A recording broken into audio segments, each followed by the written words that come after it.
sao có giá trị của gốm gốm không một giá trị gốm là đâu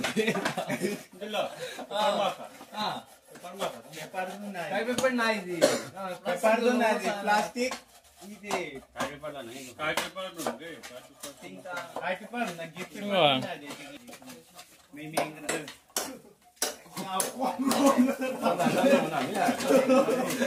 ya kalau boleh biau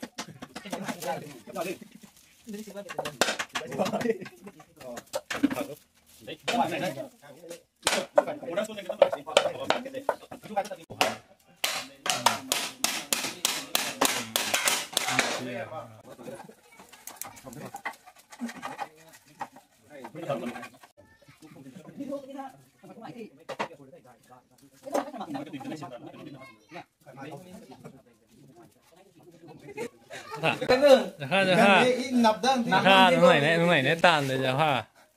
chờ nằm mất perfect này đây à em phong không thế làm sao đâu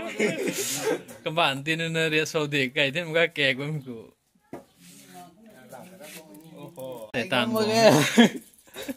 sài tàn quảng thứ chi ya ban tiền dọc mày hả nè bạn đừng chú xèn mày bạc hiện giáo được ha cũng tránh đỉnh ra sống cái này gồm năm mình cái mạnh sinh mạnh đấy tất cả gồm đâu gồm chứ không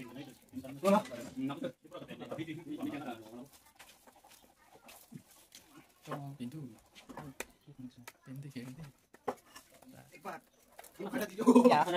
thì không dám gồm cái này nên nạp cái mạnh hơn đây nè dạ để hơi không dám khu bò lỗi theo đủ cái mà cái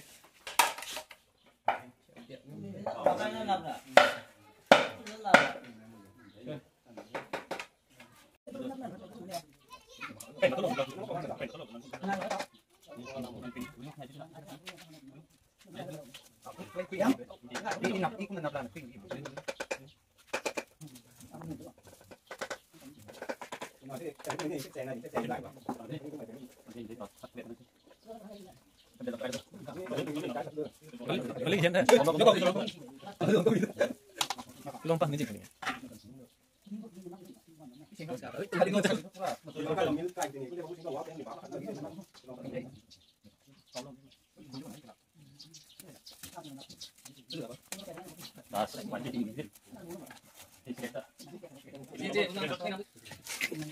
cái này có tàu tôi đang nói sẽ động cái này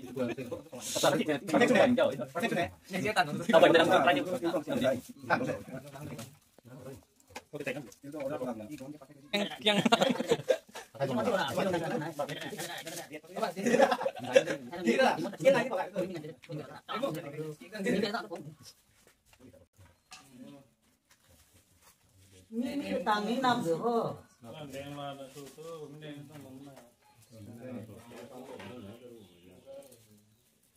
Mua nguồn kia đúng không?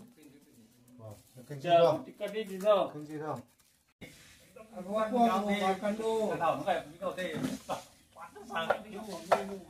nô mà cái nô qua đây pha phải lý nào ăn nôm tàn nô quay nan trăm là cái này cái gì ai thu bao nhiêu ơi quên nó hù nữa hù bậc mà đấy quên á ở cầu không và pha cầu cá mình ta cả gan nụ một mi cầu cái đỉnh lỗ này cũng nào son chậm rồi son chỉ có ai đến thành nữa tuan pada apa uang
khát đi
Vậy, đây là con lên là hát được không?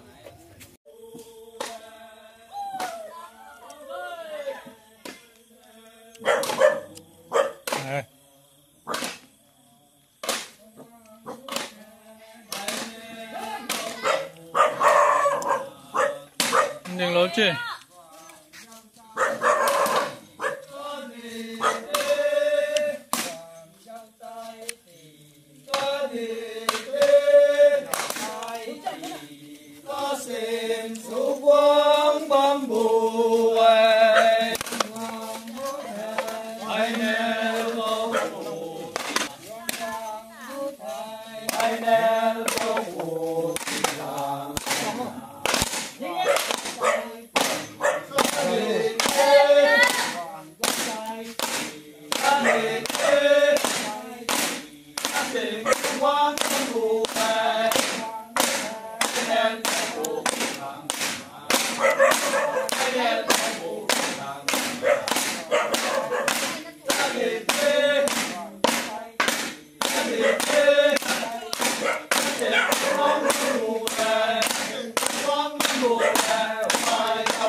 Không 좋지.